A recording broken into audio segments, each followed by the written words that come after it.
اسی طرح آج اسلام میں بھی عورتوں کی شادی میں سب سے بڑی رکاوٹ جہیز ہے۔ غریب آدمی کی بیٹی بیٹھی بیٹھی بوڑھی ہو گئی کہ جہیز کا کوئی بندوبست نہ ہو سکا۔ اسی طرح اگر کوئی شخص یہ کہے کہ میں بہن کا وراثتی حصہ تو نہیں دے سکتا، بلکہ جب اس کی شادی کا وقت ہوگا تو جہیز دے دوں گا، لہذا فرمائے گا کہ بہنوں کو بر وقت حصہ دینے والے کی روح موت کے وقت بڑی آسانی سے نکلتی ہے۔ ایک عورت کا بھائی جب فوت ہوا تو اس عورت نے بہت اصرار کیا کہ مجھے بھی قبرستان میں لے چلو، میں بھی اپنے بھائی کی قبر پہ جانا چاہتی ہوں۔ خیر اس کے اس اصرار کو قبول کیا گیا اور اسے قبرستان میں اس جگہ لے جایا گیا جہاں اس کے بھائی کی تدفین والی تھی۔ اس کے دیکھتے ہی دیکھتے میت کو قبر میں اتارا گیا اور اس کے بھائی کو مٹی کے سپرد کر دیا گیا۔ جب دعا کی باری آئی تو تمام عزیز و اقارب کے سامنے اس کی روتی ہوئی بہن نے آسمان کی جانب اپنے ہاتھ اٹھائے اور آسمان کی جانب دیکھا۔ اس کا دل رو رہا ہے، آنکھیں خون کے آنسو رو رہی تھی۔ اس نے ایک ایسی دعا کی کہ لوگوں کے مردہ ضمیر کو جگا دیا۔ روتی ہوئی بہن نے آسمان کی جانب اپنے ہاتھ اٹھائے اور آسمان کی جانب دیکھا۔ اس کا دل رو رہا تھا، آنکھیں خون کے آنسو رو رہی تھی۔ اس نے ایک ایسی دعا کی کہ لوگوں کے مردہ ضمیر کو جگا دیا۔ روتی ہوئی بہن نے آسمان کی جانب دیکھا اور کہا، اے میرے مالک، اے انصاف کرنے والے رب، آج میرا بھی انصاف کر دے۔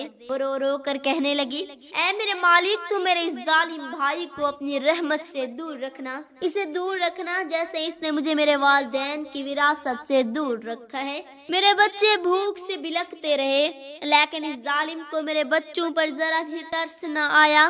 میں اپنے بچوں کو حرام جانور کا گوشت کھلانے پر مجبور ہوئی۔ میرے بچوں نے بڑی غربت کی زندگی گزاری ہے، جبکہ میرے اس ظالم بھائی کو کبھی بھی حیا نہ آئی، کبھی بھی رحم نہ آیا کہ میں اپنی بہنوں کے وراثت کا جو ان کا حق ہے اسے ادا کروں۔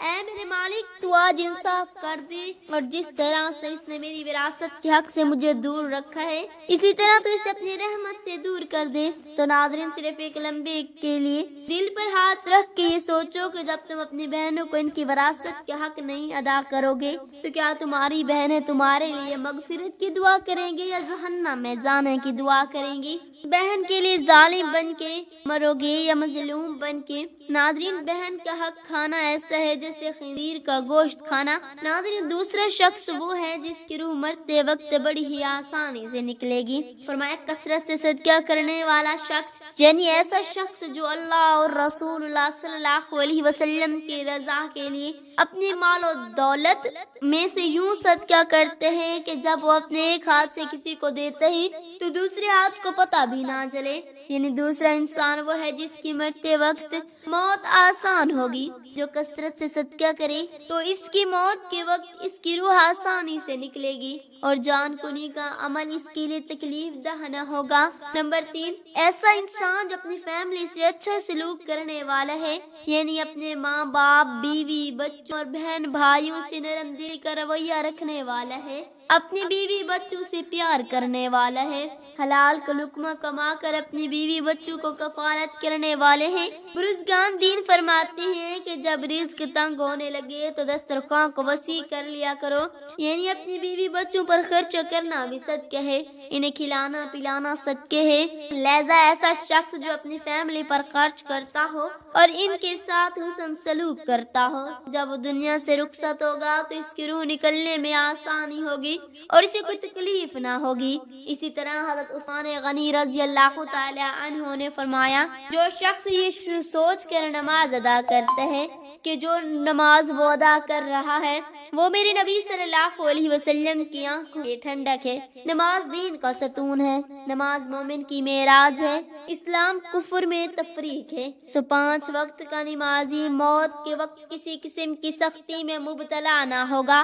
پھر فرمایا، 5واں وہ شخص جو قرآن کی تلاوت کرتا ہو، یعنی خود بھی قرآن پڑھتا ہو اور دوسروں بھی قرآن سکھاتا ہو۔ پھر فرمایا، راتوں کی تنہائیوں میں اٹھ اٹھ کر قرآن پڑھا کرو اور قرآن پڑھتے وقت رویا کرو۔ فرمایا کہ اگر رونا نہ بھی آئے تو رونے کی کوشش کر لیا کرو۔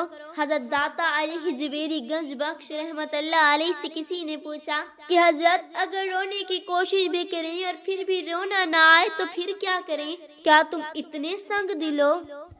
ہو گئے ہو کہ تمہاری آنکھیں آنسو بھی نہیں بہاتی۔